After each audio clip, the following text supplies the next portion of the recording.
Hi folks, welcome back to the allotment. It's bloody freezing. I mean, literally, it's about 10 o'clock and the inside of the tunnel is still frozen, completely covered in ice, which to be honest is quite cool. It's such a gorgeous day. It's sort of one of those strange magical days where there's just that feeling in the air. And you know what it is? It's because it's still. There is no wind whatsoever, and we've got this kind of freezing fog today. You can't see one from one side of the allotments to the other. And first things first, update on Fox News. It's absolutely ridiculous. The good news, no new scratches. It does appear so far as if this little fence I knocked up is just enough to have put them off. Now, I unfortunately forgot to set up the trail cam. Well, I forgot to bring it with me when I did this, and it was such a rush, sort of end of the day, not enough time. So I've not seen if it's, you know, had an effect on them or if they've tried to have a scratch, but they are still definitely around. Now, I did leave the door open because I was a little bit worried, and what they've done, when I came into the polytunnel, the first thing I smelled was chips, and from somewhere they've brought in someone's packet of chips, or I don't know, kebab or something. It's an entire thing. There's a plastic bag there that it came in. So I suppose I should give this a little tidy, really. The reason I didn't shut the doors is because I didn't have time that night. I mean, you saw how late it was and how dark. The foghorns today, crazy, just non-stop foghorns, for obvious reasons. But because this hasn't been sealed off properly, I was a little bit nervous about them, you know, determined to get in. I had such a funny reaction to this little fence video. Most very positive, but to be honest, it's the first time I've ever had something that's properly divided people in the comments. I had about 50% of people saying, perfect, JB, this is exactly what I would have done, and I've done it myself. A few people said they'd done it themselves, and it was just enough to kind of deter foxes. Other people saying, what are you doing? This isn't going to stop them. It's not high enough. They can dig under, all this stuff. And it's like, it's quite difficult to figure out what to do, you know, and everyone's disagreeing. But, you know, like I said when I was putting it up, I know that it's not Fort Knox. I know that if they're really determined to get into the tunnel, they can dig under, they can jump over. I'm just hoping that it's enough to deter them. So if I get the thing along the bottom here, then I can probably start to close this. And at least then, hopefully, they're going to stop bringing in takeaways and that kind of stuff. Now, the actual plan for today is basically do something that's going to warm me up, do some manual labour. The ground is frozen solid, so I can't do any digging, but I think I can do a bit of tidying in here, maybe a lot of composting. I think these chilies are done for now. This is proper hard frost, so I don't think we're going to have any more ripening. And then probably just moving a load of wood chip or something like that, just something to get me warmed up. And just so I can enjoy a bit of fresh air today, really.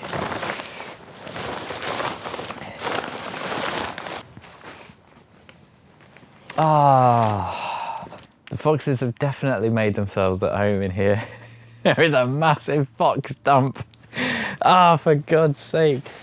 It's kind of like a tricky balance because I want them to be able to kind of come and go so they don't absolutely attack and ravage everything. But I think it might have gotten to the point now where they feel a little too comfortable in here.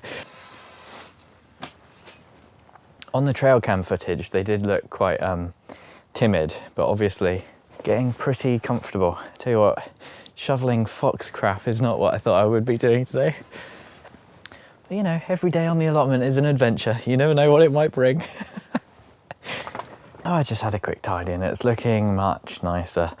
I do think it's a bit of a shame, but I do think it's probably time for the chilies now. I did have a comment from someone saying that they absolutely loved green chilies and couldn't believe that they weren't for me. But unfortunately, I just don't like them. I think they have a real bitter taste, and for me, not really worth the effort. So I might put those for one side and see if there's anyone local who wants them, rather than just banging all the chilies themselves in the compost. But speaking of chilies, I should mention on the topic of foxes, I've had so many suggestions for things to deter them, including using chilies. And I actually did that. I took some of my super hot peppers and I've kind of rubbed them along the frame, and mostly with my shoes, you know, so I didn't get them on my hand, but I've kind of crushed them around the place, and the foxes just don't care. The other big one is urine. And let's just say I have been watering the ground around the edge of the polytunnel quite a lot, and obviously not filmed that, but they don't care. They don't care. It's not stopped them. We had all the herbal stuff, the menthol, the peppermint oil, soak in the tea bags that are still lying around, and they still smell quite fragrant. So I think all I can do really is hope that the chicken wire is going to be enough to keep them out for now. You know, I don't want to go and spend a load of time and energy and money on doing a proper fence and, you know, digging a thing around the ground. One issue it has caused me, of course, I was planning on turning this side into a little mini raised bed. You can see I've got the timbers laid out there, and it was just going to be a little one, mainly for weed control more than anything else. And with this fence up, it's going to be a bit more difficult to do that. So I might end up just having to get some membrane and do the wood chip. Again, I mean, there's some membrane there. I could maybe cut that in half, and that would give me enough length to just kind of lay that around the outside edge to keep the weeds down. But that's a problem for later, isn't it? That's a problem for later. It's just really lovely here today. I've been sort of pottering around a little bit, tidying up a few bits and bobs, just really boring stuff, but it's, I don't know, there's something about it, you know, something in the air, really quite beautiful. I think what I might do, bit of labour, get some of that manure down on these beds behind you now. These new big beds that I've put in. And this is another topic of debate, and one I've had lots of comments on about the lining and the best way to do it. Some people think you should line the bottom, some people think you should line the top. Compost bags was a good suggestion, and I do have loads of saved compost bags actually that I kind of forgot about for using as a liner. And the issue with lining it the way that I have is that water can get in here and kind of then get trapped, and that is true. And I've not lined the bottom either, so it can kind of soak it up from the ground. But my thinking here is that I want to actually let this breathe a little bit, you know, so I've treated it so it won't absorb as much water, and then I've only lined just the inside there where the wet raised bed soil is going to be pushing up against it. And when you've got that wet raised bed soil, that is, I think, what does the most damage. So at least with this way, if any moisture does get in there, it can still kind of breathe a bit and sort of dry out. It's a lot of different methods out there, a lot of different ways. Personally, I think if you do one at the bottom and one at the top, then if water gets in, that's it. It's not getting out, and you might cause a few troubles. So that's just the way I've chosen to do it. And even if these weren't lined at all, these scaffolding boards have got years in them. They're really, really thick and substantial. So the lining is just a little bit extra, really, a little bit of insurance. But I think if I can bang a load of manure on here, that will be fantastic for today's work. And one little interesting thing that I want to do with these beds is a mini experiment with different types of horse manure. My friend Mike on the plot, so I talk about it quite a lot these days. He's always down here giving me a hand. Well, he got me a load of fresh manure, and he is a big advocate of using fresh manure and just banging it on the bed and leaving it there to rot down and do its thing over winter. And he wasn't very impressed with the compost centre stuff that I use, you know, the composted horse manure that I bought in, $3.50 a bag if you can do a bulk order for 80 litres. That is a bargain price. Comes really well reviewed, and I had pretty good experience using it as a mulch. But he reckoned if I'd used fresh, it would have been way, way better. So he's got me a load of fresh manure. I figure it will be fun to do a little test here today. So I'll do one bed with the compost centre, maybe this middle bed, and then maybe I'll do the first bed there with fresh, and maybe I'll use a mixture in the third or something like that. Look at this, it's looking amazing. Unfortunately, we had another little camera malfunction. Do you remember the other day I said that my camera is potentially on the fritz, and it's starting to get this weird little moment where the screen goes green and I lose the video footage that I'm in the middle of recording. It's fine if I'm talking to you like this, but when it's a time lapse, it's gone forever because now it's done. But there's nothing better, is there? There's nothing better than a freshly mulched bed. Now these were started as no-dig beds with proper thick layers of cardboard and then mulch, and it has been brilliant for the weeds. You can see I've not weeded this once since it was made in March, you know, and that is pretty good. All of this is path. So what I want to do, I've not filled this one because I think it makes sense to do a fresh layer of cardboard, and it's all at home, isn't it? And I've not got the car with me today, so I couldn't bring it up. but I think I'll leave that one for now and do a fresh layer of cardboard on there. This has been completely frozen, so it's just starting to thaw, so it's quite difficult to break up, but I've done the best I kind of can.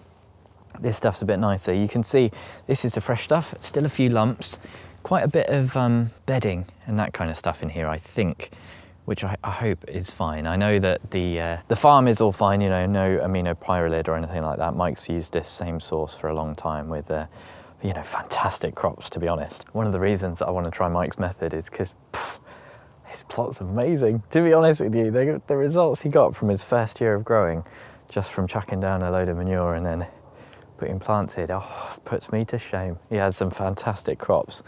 I think now I want to move on to these big ones. And again, I think I'll do proper no dig with this one because it's got a lot of weed pressure on this one. I've never dug this little area or anything like that, so I'll get some more cardboard on that one. This one, however, I dug for potatoes and that kind of thing, and you can see all of this kind of spoil that is mostly from the polytunnel and various kind of bits of, I don't know, digging and that kind of thing that I've done around the plot. So this can all be spread out, and then I'll mix a load of manure in, and I think this one will be nice. I know that this bed is huge, hopefully not to the point of being impractical though. I know I'm going to have to stand on this bed, and I'll probably do some little paths across it, you know, just some wood chip paths or something like that. So this one isn't going to be as neat as the rest, but it's more about just having something for the plants to grow into. I'm hoping it's not completely frozen. I think we're starting to thaw now, so I should be able to get some tools into that. Wish me luck.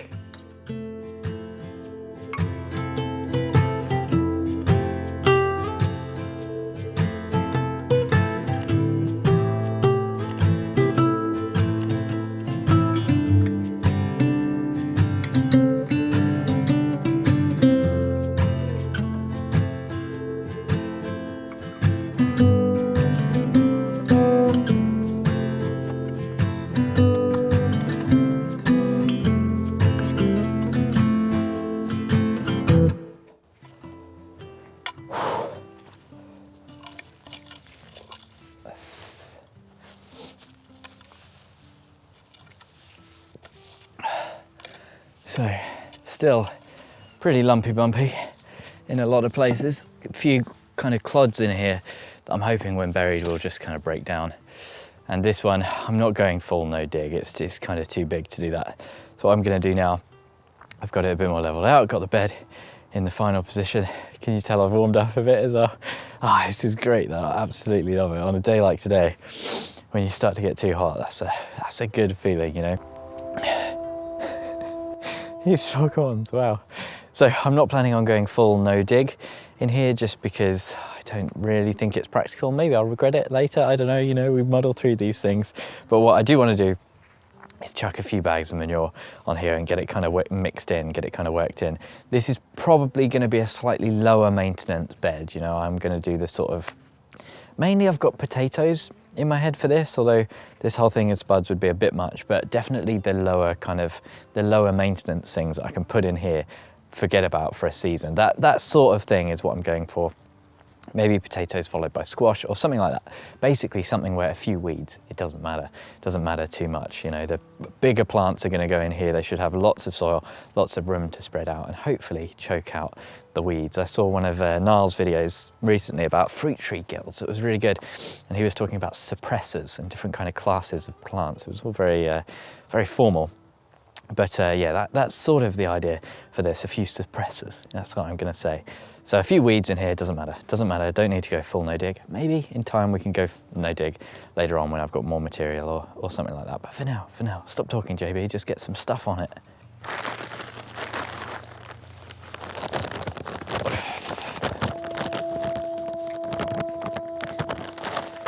Chuck it on.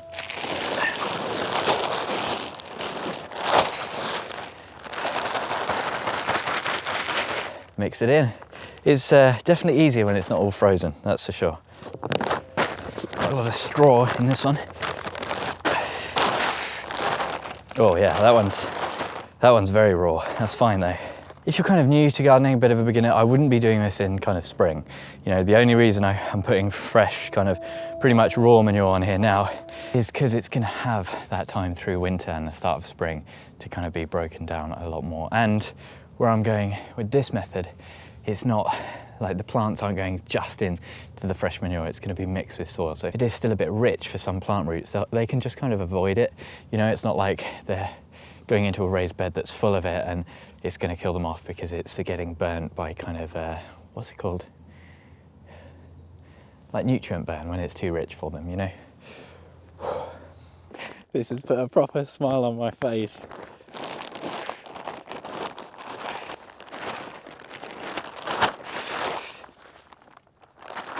Someone asked me recently, they kind of said, you know, what got you into gardening? What do you really enjoy about it? And I tell you, it's this. It's just like being outside and doing a bit of physical work. Sometimes it just lifts your spirits. It just makes you feel alive, you know? It does for me anyway. I just love this kind of stuff when it's a bit difficult out, you know, it's raining or it's dark. Sometimes it's that little bit of adversity and difficulty. You just feel like you've overcome it. I've gone from being like frozen cold just to really warm, and that in and of itself sometimes is all you need to just feel like, oh yeah, I've won. I'm winning, I'm doing well today, having a good day, you know?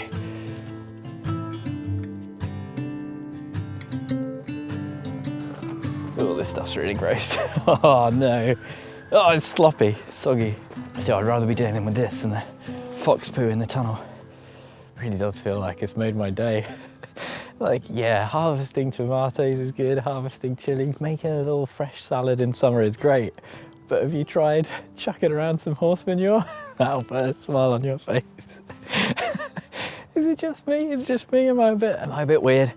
Or are there other people watching today who just love a bit of winter work like this? I just feel like a superhero. Do you know what I mean? I know everyone else is kind of cooped up inside, huddled up, all cold, with the heating on. And just being out here lugging stuff around, I don't know. I can't stop smiling. I love it. Sometimes you just need a bit of exercise, don't you? I think that's what it is today. So, next up, what's next? Where are you? I've just seen you. There you are. You, tunnel pooer, begone. That's definitely the one from the trail cam, the young one. The foxes do like digging around in manure, so hopefully this might keep them busy. I'm going to set up that camera today, I mustn't forget. But, I've gone from like, yeah, feeling good to, wow, I'm feeling tired. I need a lunch break. Oh, I really needed some drink. I'm thirsty, but the fog is coming in, like the mist. Wow. I'm not sure how well the camera's picking it up, but it's quite honest, a little bit spooky, to be honest. Now, you've just seen me doing this, which is, it's pretty rough around the edges. It's not perfect, but just cut the membrane down and got it along that edge. And hopefully that will really, really help with the weed suppression. I know it will. I know it really, really will help. So the plan for this is kind of, God, yeah, you can see the mist coming in behind me. Ooh, spooky. This is basically going to be a wood chip path. I would like to membrane this one as well because it's going to be a proper one. You might be able to see there's a bit of a shelf there where I started digging out and putting the wood chip down here. And the idea was that there was just going to be a thin path down there and then the bed for the little veggies or whatever down there. But I think I might now just turn this into a big path, at least for now. But I need to get hold of some membrane before I do that, because that is a big one and I don't want to be weeding through the wood chip. Sometimes you just, well, maybe I'll leave it for grass. I don't know, that's a later job. I was just walking past the front here and look, that's one of the chilies. That's one of the big ones where I just squished it on my foot. I might do a few more today, don't know, just in case. But the next thing on that subject with the foxes, next thing, I'm just going to chicken wire this door in today. We're going to set the camera up and close the doors for the first time. Fingers crossed. Fingers crossed. I found some old chicken wire here. That should be fine. Completely scratch that.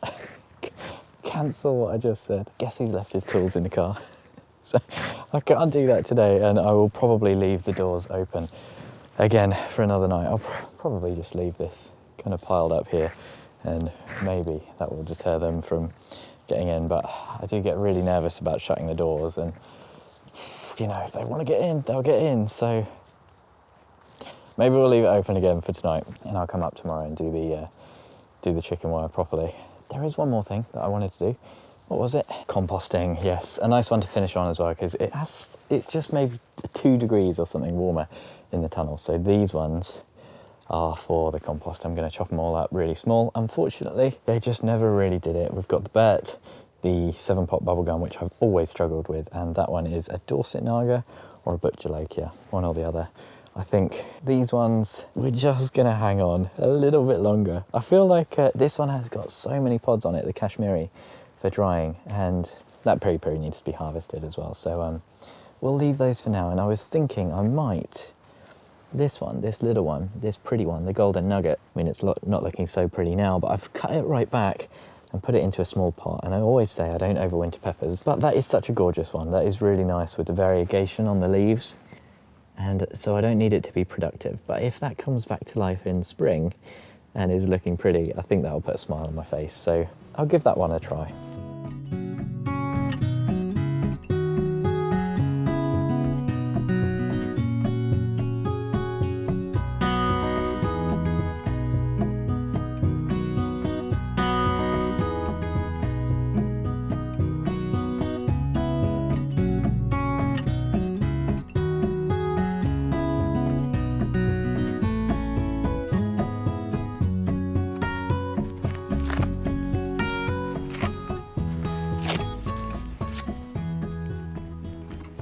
So this is a lot more time consuming than I expected. Steve was definitely onto something when he said about doing this at home. He sat in front of the TV. I feel like while I'm down the allotment, I should be doing much better things with my time.